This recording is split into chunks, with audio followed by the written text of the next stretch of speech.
Hey guys, it's the Black Critic Guy here to do a video response to a fellow YouTuber who also reviews and loves anime as much as I do, and that guy is NinjaMushi LP. Now NinjaMushi LP just recently started reviewing anime, and he has grown so much as a reviewer since the last time I saw one of his reviews. And he's just a great guy with a great personality, and I had the pleasure of doing a collaborative video with him. So if you have a chance to go check out his channel, I'll put a link right here and a link in the description. But to the point of this video, he has tagged me and 3 other people in this anime tag series where I have to answer a series of 10 questions that he has come up with, and I was just like, hell yeah, I want to answer these questions. Now some of these questions are pretty common knowledge, like you'll know the answer without me having to say them because I've probably answered them one time before or even many times before. But there are also some questions here that I have not answered and I'm very excited to answer. So without further ado, let's get to the questions, shall we? First question is, favorite and least favorite genre in anime. Now, it's no secret what my favorite genre in anime is. It's the romantic comedy genre. As much as it is cliche and chock full of problems, I really enjoy and get a kick out of romantic comedies with its fun characters, hilarious situations, and just playful atmosphere. I eat that shit up. As for least favorite, I mean, for a long time I really didn't like the mecha genre of anime, but as I grew up I started to grow an appreciation for it, thus I didn't hate it as much as I did. I would say my least favorite genre would be the melodrama genre of anime, because I'm a happy-go-lucky guy, so I like animes that are happy-go-lucky and uplifting. Animes that are just sad don't really tickle my fancy, per se. Moving on to the next question, is there an anime you love so much you had to go read the manga? I had a lot of animes that I've seen throughout the years that I was like, man, I want to know more about the story. I know that for most shonen animes like Naruto, Bleach, Dragon Ball Z, I did buy the mangas and read ahead because I would catch up to the anime series, and I want to know what happens afterwards, so I would read the manga. Another anime that I actually did this for too was School Rumble. When I finished the 2nd season of School Rumble, I was like, what happens more? I want to know, the resolution to these stories, if Harima and Yakumo end up, and I got to read it. Sadly not on paperback, I had to go online because they didn't have an English version here in America, which is weird, but I read it online and I was kind of sad by the ending, but that's a moot point. I'm not even going to talk about that. But also another series that I absolutely adore and I had a lot of fun watching it was this one, Ninja Nonsense. Backwards or upside down. I watched this show so much, I loved it, and I had to just read more about it. I want to know more about the characters, other hilarious situations that they get into, and the manga really does that for me. And there are some copycat stories in here that are straight from the anime as well, but of course the anime is based off of the novel first, so there's that. So those are a few of them that I really enjoyed. I loved them so much that I had to see more about the story. Moving on, we got favorite power in anime. Now, I'm gonna be a bit cliche here when I talk about my favorite power, but my favorite power in anime is the Super Saiyan power from Dragon Ball Z. I mean, as a kid growing up, I always wanted to be a Super Saiyan. I mean, they were the badasses of all badasses with their golden hair and green eyes, just kicking people's asses. I wish I could be just like them. A runner-up power would be the Shinigami powers from Bleach. I really enjoyed seeing like the throwdowns between the Shinigamis and their awesome sword techniques. In fact, I loved their power so much that it inspired some stories that I write to this day. So I had to make mention to it somewhere in this list. Moving on to the next question, we got, what anime cliffhanger annoyed you the most? There were a lot of anime cliffhangers that it's just like, go read the manga if you want to find out what happens next, and I get annoyed by them. But the biggest one that annoyed me the most was Dead Man Wonderland. I mean, they just tease you at how incomplete the story is, how there is no resolution to the story or its characters, and the ending, just the ending itself was such a spit in the face. It really annoyed me and pissed me off. I mean, she was right there, Ganta, she was right there! And he did not even know. He did not even know. That sucked. Moving on to the next question. Best moment in anime. Now, I've seen a shit ton of anime, so picking one best moment was really fucking hard. But there were two moments that really stood out in my mind, and actually, they're both very similar in tone and in, not representation, but presentation. And those are, first off, Kota and Lucy's goodbye from Elfen Lied. This was one of the first scenes in an anime that had hit me on such an emotional level. It is so emotional, so touching, so beautiful. Everything about this scene is what made Elfen Lied one of the greatest animes I've ever seen. Yeah, there's a lot of action, there is a lot of character development, but this was the pinnacle. This was the high point of the anime, and nothing else compared at that moment. The second one that really stood out to in my mind is Okabe and Chris's farewell, and it's very similar to Kota and Lucy. Although Kota and Lucy's are more tragic, theirs is as tragic in the sense that he had to make the choice of either saving his best friend or staying with the love of his life, who really understood him to such a level that it really was heartbreaking to see him kind of like, I don't want to do this, but I have to do it because I have to save my friend. And just their final moments together, their first kiss, it touched me right here. It gave me the same feeling as Elfen Lied did. So that I have to give some props to, and I really enjoyed it. Moving on, we got favorite anime reviewer. Now, to my everlasting shame, I don't really watch a lot of anime reviewers. I know about them, like Gigux, I hope I pronounced that right, Jezu Otaku, Fighting for Nippon, Yokorama Game Talk. I know about them, but I just don't watch most of them. I've seen a few of their videos, but I don't watch them frequently.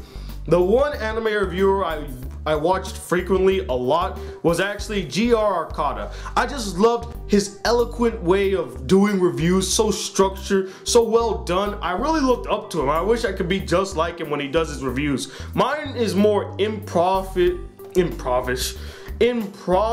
and off the top of my head, so it does come off a bit loose or unorganized. His is so organized and so clean, and the presentation altogether is just perfect. Another one that I really enjoy watching is Darkness Dragoon Rose. I really like his personality, and we have grown a tight friendship over the few months that we got to know each other. And like I said, I really agree with most of his points. He is such a cool guy, and I enjoy talking to him. So there's that. Moving on to the next question we got. If you owned Avatar The Last Airbender, would you put it on your anime shelf?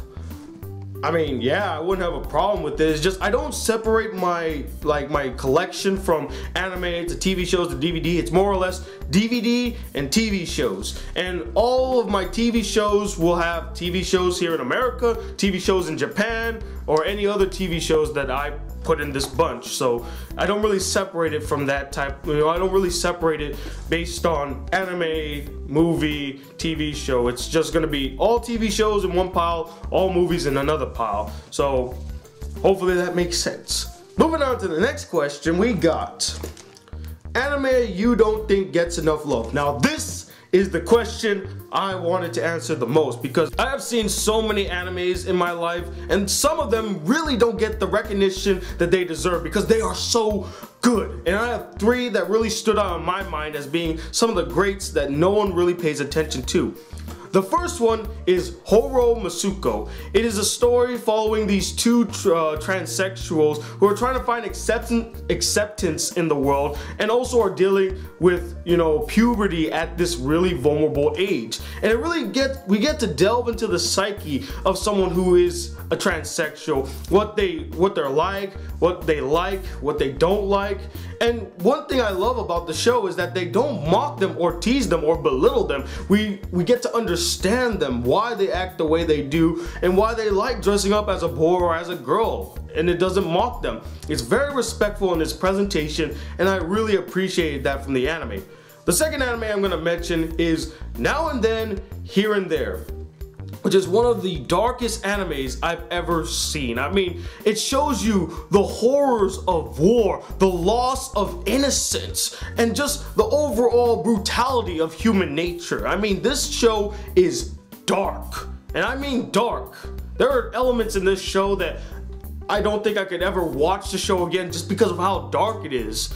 And the fact that they even focus on little kids as these militaristic soldiers, it was kind of hard to watch too, but honestly, it's very reflective of real life situations in our current world right now. You know, there are child armies in Africa, and it kind of shows you the loss of innocence while in war and how nobody is safe in war. And the last one that I'm gonna make, oh, by the way, back to that anime, the ending theme is probably one of the most beautiful and somber ending things I've ever heard. I've been listening to it for the last few days now because of how beautiful it is. And I will put a link in the description so you guys can go check it out. And the last anime that I don't think gets enough love is personally one of my favorite animes of last year. Is This a Zombie? And Is This a Zombie of the Dead? I mean, that anime was just freaking hilarious from beginning to end, non-stop hilarity. Some great character development, and I enjoyed most of the characters, and I remember most of the characters by the end of the anime. And when an anime can have fun situations with well-developed characters that will stick with you even after the anime is done, it deserves some recognition. And those are the 3 animes I feel like don't get enough love from the general populace who love anime.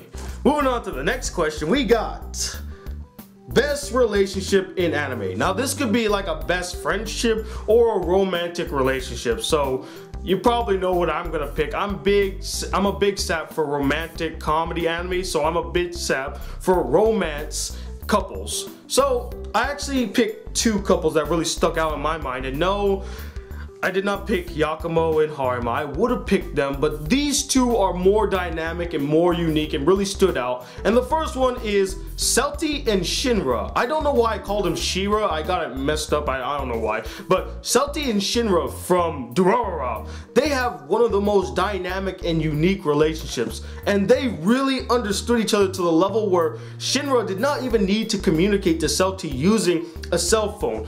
You know, because she can't really talk. She has no head. So she would have to communicate to others using a cell phone. But there was one scene in the anime where she's kind of like opening up to Shinra because she finds out that he's been hiding something from her, and he's just like, I understand, and they just connect so well. They have such a dynamic relationship. And the second one I'm gonna mention, and I just mentioned these guys earlier, is Okabe and Chris's relationship. Again, their relationship is so dynamic, and they both understood each other to a level that nobody else could, and they just had great chemistry, great camaraderie, great back and forth. I mean, come on, she threw him a Dr. Pepper. That's a girl that I want on my team. And those are honestly my favorite relationships in anime as of now. And the last question is what my favorite anime is. And I really don't need to say it. I mean, most of you already know what my favorite anime is. Kind of, if I said it again, it's just like, you know, you all know what my favorite anime is basically. If you don't, I'll give you a hint. DVD over there? That one. It's School Rumble. I absolutely love School Rumble. To this day, it's still an anime that I can watch over and over again and make me laugh my ass off. Even if I know what's about to happen, I still have fun watching it because it's not about the final punchline, it's about the journey to the joke or the journey to the punchline that makes it all worthwhile. And I just really love all the characters, the situations, the stories, everything about it for me was near perfection. And those are all my answers to the 10 questions on the anime tag by NinjaMushi. And I hope you guys enjoyed, and now I guess I'm gonna tag 4 people of my own now. I'm gonna tag GR Arcada. I'm gonna tag Fighting for Nippon, Jezu Otaku, and Darkness Dragoon Rose. See if they actually respond. But anyway guys, thank you for watching this video. Sorry if it's a bit long or if I slurred a lot. I want to do this off the cuffs because I like the presentation of just coming off and just being real with you guys, because that's the kind of person that I am. And also stay tuned, I have an anime review coming up. I hopefully will have a Why I Won't Watch video coming up. I don't know yet, but cross my fingers that I can get it done. And I'm going to the beach today, so that's exciting. But until then guys, hit that subscribe button. If you're new to my channel, welcome to the Black Critic Guy. Like this video if you really enjoyed it, and I'm Tony Water II, the Black Critic Guy. Till then, peace YouTube.